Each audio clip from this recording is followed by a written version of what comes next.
Hello guys, good morning. Ito yung tinawag na miracle fruit. Ito yung siya. Ito yung siya. Miracle fruit. Lahat ng pwede dito makainom. Serve as tea. Ito yung siya. Pag binuksan na, ito yun.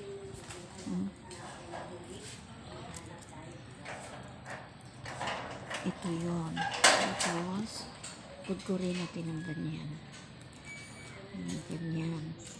Tapos,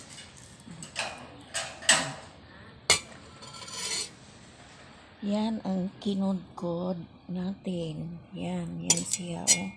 Yan ang laman sa gitna. Ito siya ang buo.